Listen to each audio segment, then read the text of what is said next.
1941 ମାତ୍ର 4ଟି ବସ୍ ରହଣି ପାଇଁ ନିର୍ମିତ ବସ୍ ଷ୍ଟାଣ୍ଡ ବାଟେ ଏବେ ପ୍ରତିଦିନ ଶହ ଶହ ଗାଡ଼ି ଚଳାଚଳ କରିବା ଯୋଗୁଁ ସେଠାରେ ଲୋକମାନଙ୍କର ସଦାବେଳେ ଭିଡ଼।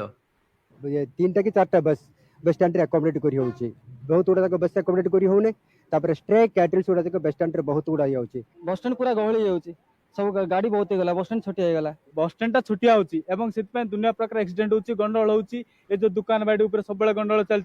पौर संस्था पछपटे रेलवाई अधीन 4 एकर जमी रे बस स्टैंड निर्माण ପାଇଁ 5 वर्ष तलु स्थिर होइथिले मध्य जमीर मालिकाना नहीं विवाद एजाए तुटी नाही। 60 वर्ष तले रायगड़ा प्रतिष्ठा होइथिला प्रथम हाईस्कूल आउ एक बालिका हाईस्कूल आरंभ हैला 1981 मसीह।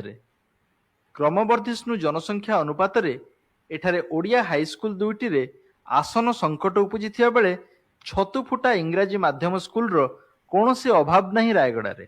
जो डिस्ट्रिक्ट स्कूल टा कि म्युनिसिपालिटी हाई स्कूल जति सीट अछि सेति बढ़ी पारन किसी से जदि किसी बढ़ाई आ सीट टिके अधिक कराई थांदा ताले आमे टिके उपयोग हेतन।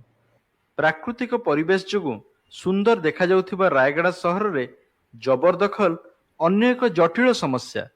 रायगढ़ सहर बर्तमान प्राय 7-8टी बस्ती हो गलाने आ से माने प्राय समस्ते आंध्रवासी एवं से माने होउचंदी सरकार दल भोट बैंक एवं से माने होउचंदी रायगढ़ सब समस्या सृष्टि करेने।